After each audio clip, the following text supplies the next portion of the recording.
E allora buongiorno, benvenuti, siamo pronti per iniziare come sempre una nuova puntata di Medipolesine, come sempre su Radio Diva ma anche su Medipolesine Web TV. Io sono Davide Stefanelli e Leandro Maggi, buongiorno. Buongiorno Leandro. Gentilissimi ascoltatori. Sì, proprio una ruffianata. La ruffianata all'inizio ci voleva. Va bene, buongiorno ascoltatori, che il mondo ci invidia. Tutto bene, trascorso bene anche questa settimana? Bene, come sempre una settimana intensa di impegni e di conferenze stampa e di qua e di là. E però il momento più bello della settimana è essere qua con Davide Milan e Medipolesine su Radio Diva. Un'altra ruffianata. Bravo. Diciamolo, dai. Cioè, nonostante non aumenta lo stipendio. Vabbè. Tu ridi però. L'avevo detto che è una ruffianata questa qua, l'avevo detto. Tu ridi però aumenti niente. Vabbè, niente. Assolutamente no. Allora, andiamo con i titoli, cosa dici? Possiamo andare con i titoli di oggi? Let's go. Allora, volontariato ed angeli. Poi ancora, spari in classe. E questo non è che sia un granché proprio come titolo. Poi, siccità e crisi. Ancora 30 anni con qualche acciacco. E qua non si sa cosa sia riferito. È sempre un mistero. È sempre un mistero. Sempre un mistero. Non ci sono bombe intelligenti. Proprio non ci sono bombe intelligenti. Non ci sono. No, assolutamente no. Questo è il titolo finale, quindi pensate un po' voi. Dai, ci sentiamo tra pochissimo per iniziare Medipolesine. Allora, siamo pronti per iniziare la puntata di oggi di Medipolesine dopo aver fatto la nostra doverosa introduzione con i titoli. Adesso andiamo proprio con il primo argomento di oggi, volontariato ed angeli. Allora, parliamo del volontariato, del famoso terzo settore, perché questa settimana, anzi la settimana scorsa, di la verità, ho seguito delle cose interessanti. Da una parte un addestramento e una prova sul campo della protezione civile, RO1, che coniuga i 4 comuni, Rosolina, Loreo, Portoviro e un altro che non mi ricordo, e Covola, forse Covola. Non so, Forse me ne manca uno. Tu sai. E comunque erano 4 comuni del RO1. E Rosolina, scusa, non Covola, Rosolina. E quindi ripeto, Rosolina, Portoviro, Loreo e mi manca sempre uno. Di la verità. Sono 4 comuni. RO1, scusatemi per quelli che mi dimentico ogni volta. Praticamente hanno fatto vedere sul campo, in un campo tra l'altro del nostro amico Siliero, che è presidente della Proloco di Loreo, come funziona. Che salutiamo, certo. Persona Certo che sì. E hanno fatto vedere come riescono a muoversi, l'addestramento, a mettere le tende, eccetera. E hanno coinvolto con questo anche l'unità cinofila, sempre della protezione civile. Bellissima anche la maniera come hanno fatto, come addestrano i cani, eccetera. La Croce Verde di Adria, che ha spiegato un pochino di cose. Però più che questo vogliamo parlare del terzo settore, in particolar modo delle associazioni di volontariato, che, come detto nel titolo, sono gli angeli delle amministrazioni comunali.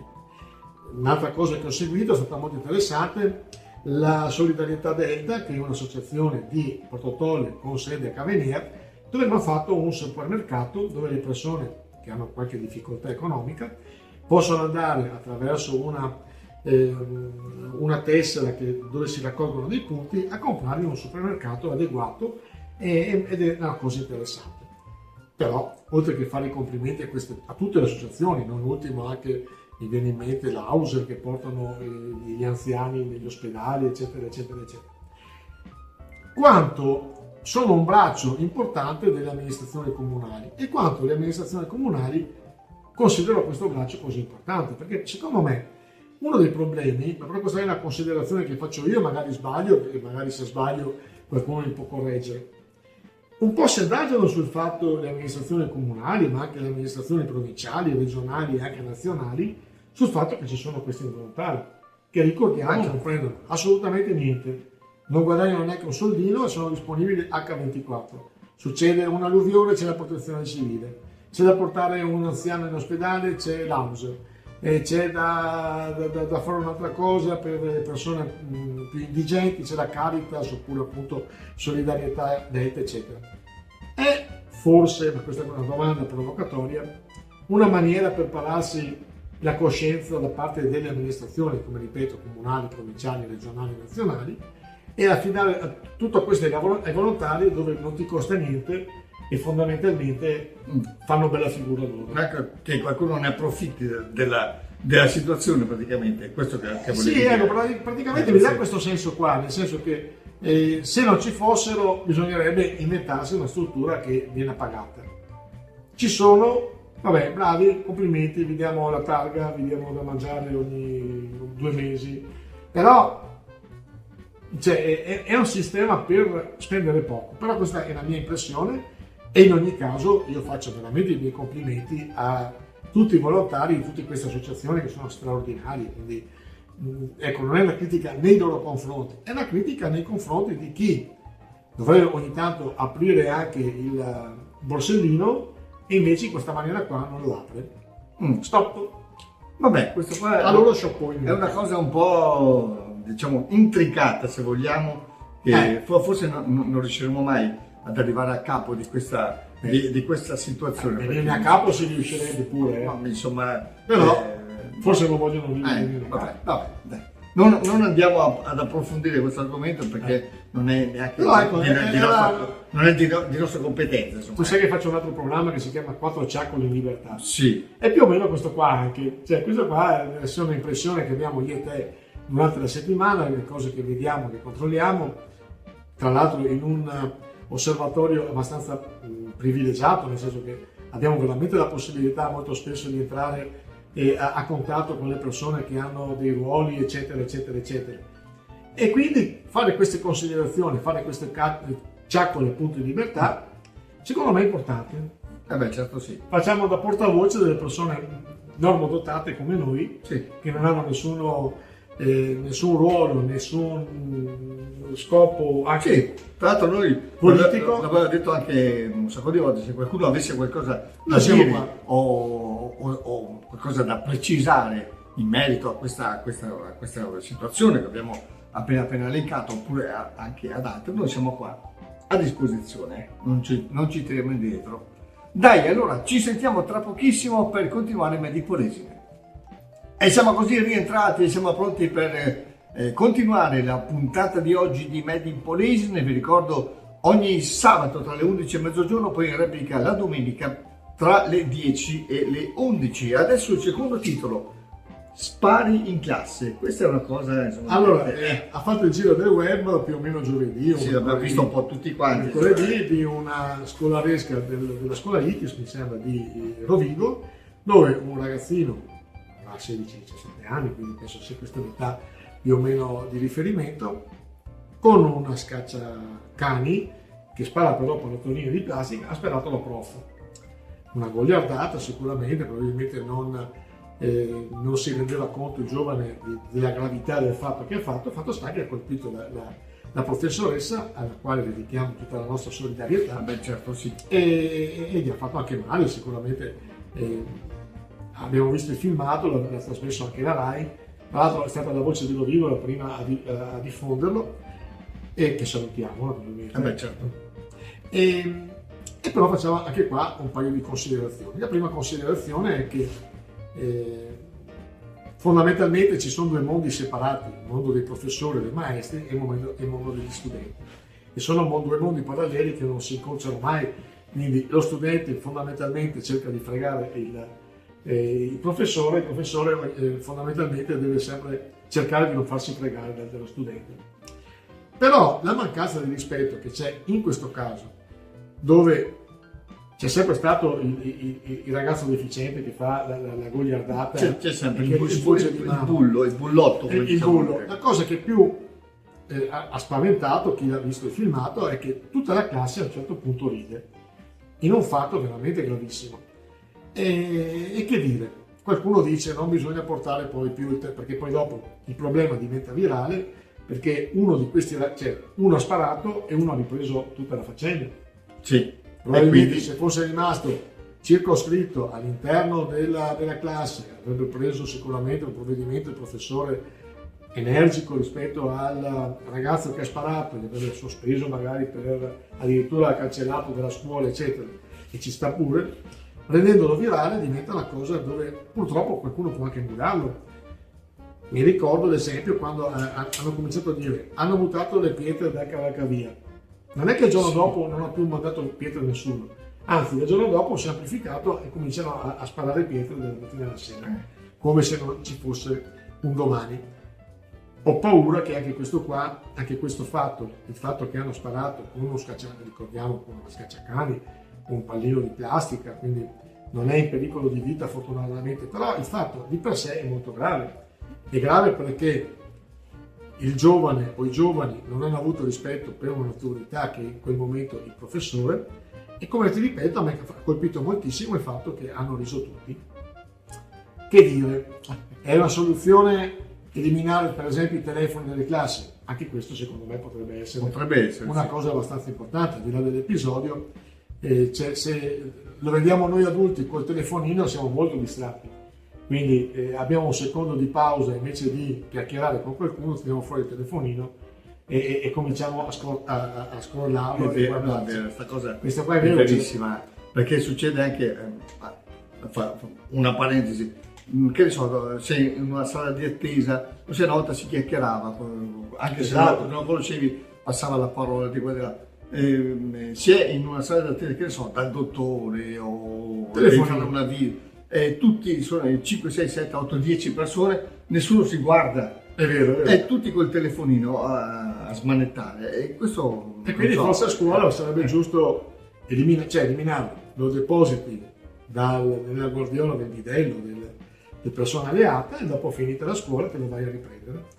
Così, primo eviti la distrazione. O lo lasci a casa direttamente a questo punto. Secondo, poi dopo magari una bravata, tu sai che c'è un amico che ti riprende e diventa virale. E diventi protagonista. Sono convinto che il ragazzo che ha sparato, al di là che forse si è accorto di aver fatto una cosa molto grave, ma in cuor suo è così contento di aver raggiunto qualche milione di visualizzazioni per questo fatto esecrabile, e questo è lo scopo principale. È la negatività di tutto l'episodio.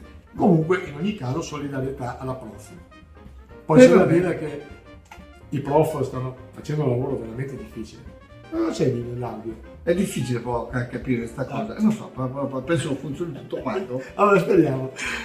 Vabbè, solidarietà alla prof, e i prof forse non so, hanno probabilmente difficoltà a gestire delle classi dove ci sono dei ragazzi 16-17 anni. Secondo me hanno difficoltà anche a gestire delle classi medie e forse anche delle classi elementari. Ma tu ti ricordi quando eravamo noi a scuola, insomma, alle elementari e anche alle medie, quando il prof o la maestra, il maestro alle elementari urlavano un po' e insomma mettevano un po' d'ordine, per un'ora non volava neanche più una mosca. Adesso adesso c'è un'altra cosa. Sì, perché c'è un'altra cosa, facciamo un'ultima chiosa, perché poi è subentrato la protezione da avvocato di tutti i genitori, perché io mi ricordo che sono più vecchio di te, il mio maestro era uno che menava.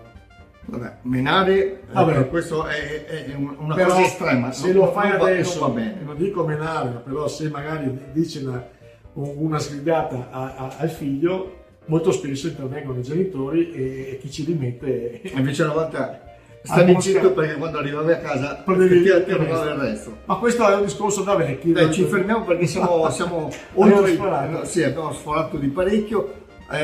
Breve pausa e torniamo.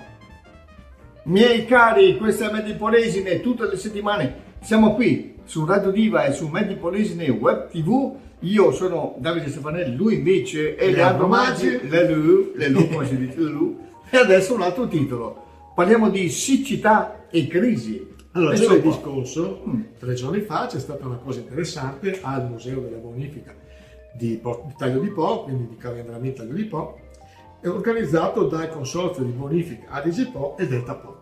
Ricordiamo cosa sono i consorzi di bonifica, sostanzialmente sono quelli che ci permettono di vivere in questi territori. Certo. Se le idrovore, che ce ne sono penso un centinaio tra Melara e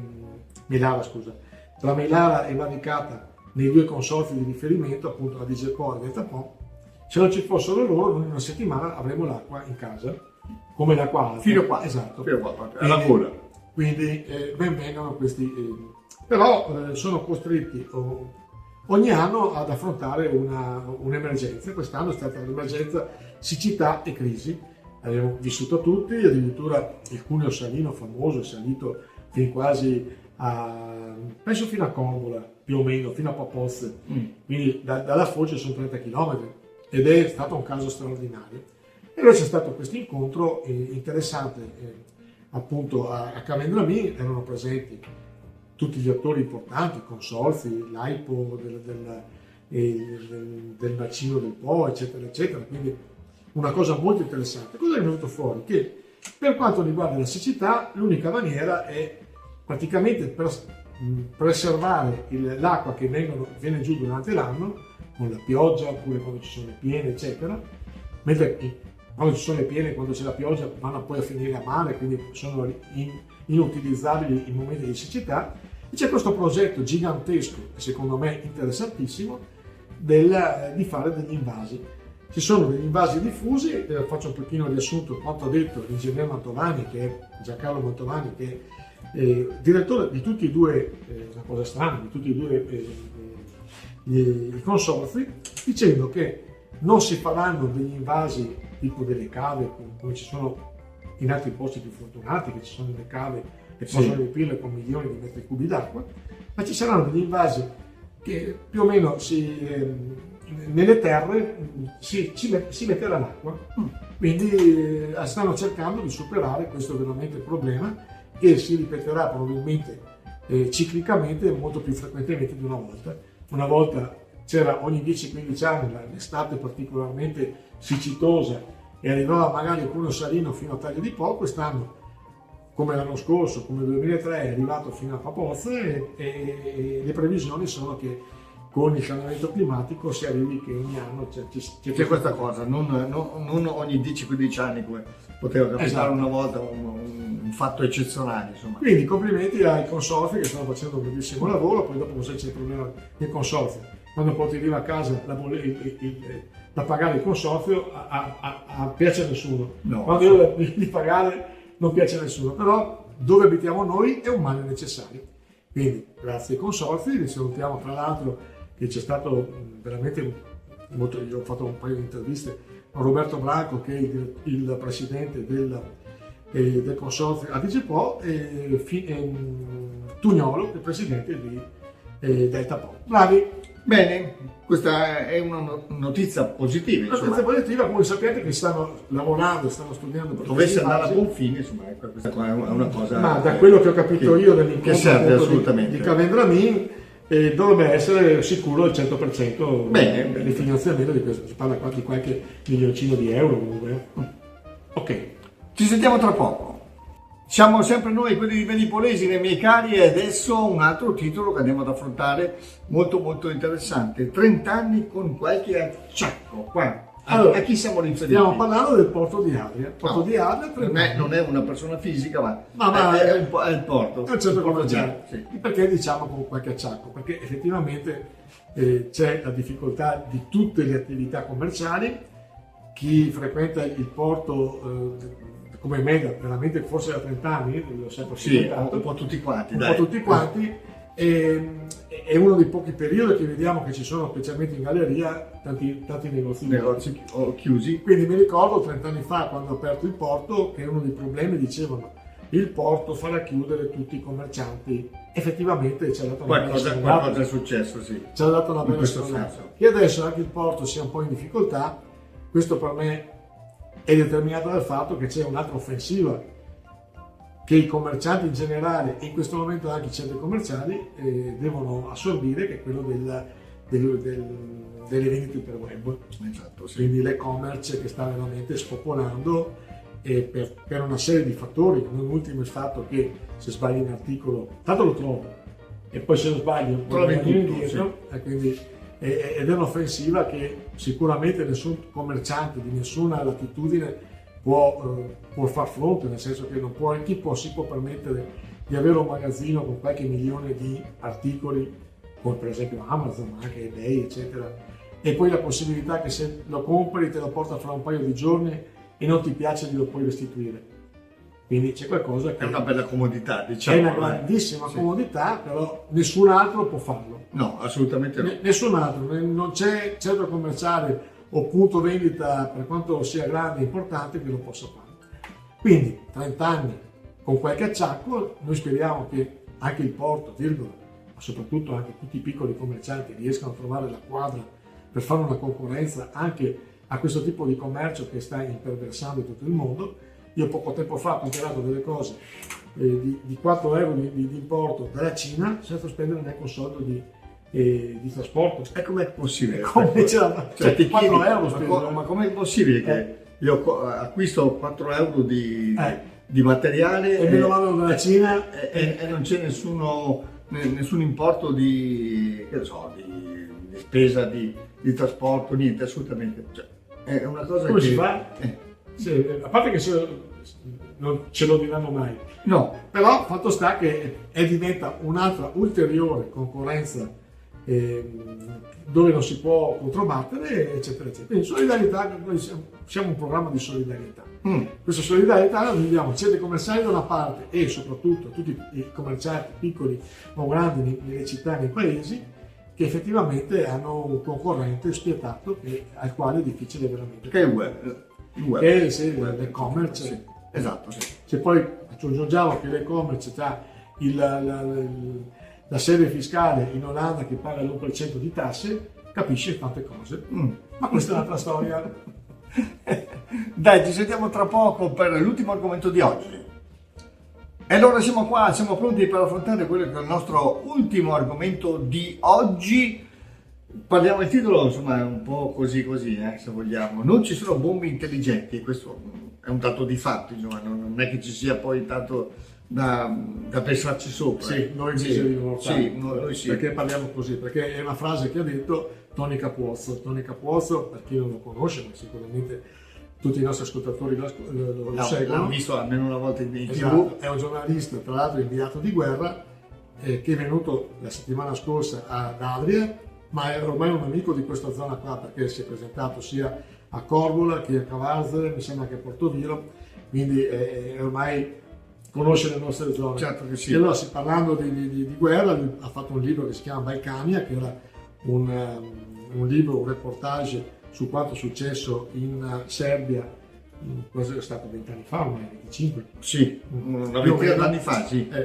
E quindi naturalmente è stata un'occasione ghiotta per parlare anche della guerra in Ucraina, e giustamente ci diceva la propaganda da una parte o dall'altra dice ci sono bombe intelligenti che colpiscono solo i militari. Non è assolutamente vero, non esistono bombe intelligenti, come non esistono bombe innocue e come non esiste che in guerra non ci sono delle cattiverie da una parte o dall'altra, non ci sono santi. No, non ci sono santi. Quindi meditiamo, gente, meditiamo, questo post lo finiamo qua. Quindi non è che se io per esempio auspicherei ci fosse veramente un incontro, Zelensky e Putin si mettessero d'accordo, però questo non vuol dire che sono pro Putin o pro Zelensky.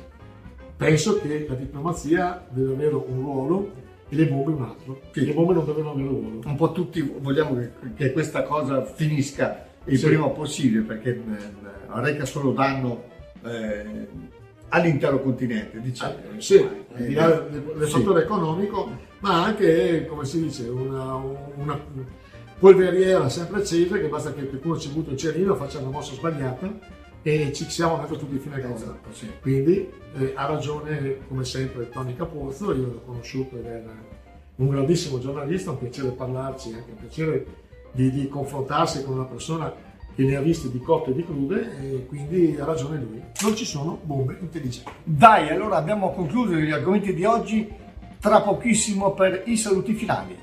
Eccoci qua, siamo pronti per concludere la puntata di oggi di Medipolesi. Oggi siamo particolarmente in ritardo perché oggi ero particolarmente loquace. Sì, abbiamo, come dire, sforato. Abbiamo sforato e abbiamo allungato di molto i nostri titoli, che magari meritavano anche un approfondimento un po' più particolare. Dai, ci sentiamo la prossima settimana qui su Radio Diva, ma anche su Medipolesine Web TV. Da parte mia, Davide Stefanelli, l'augurio di un buon fine settimana e il nostro countdown 3, 2, 1, chapeau. Ciao a tutti. Viva FM presenta Made in Polesine, la rubrica settimanale che racconta le eccellenze del Polesine. In studio Leandro Maggi e Davide Stefanelli.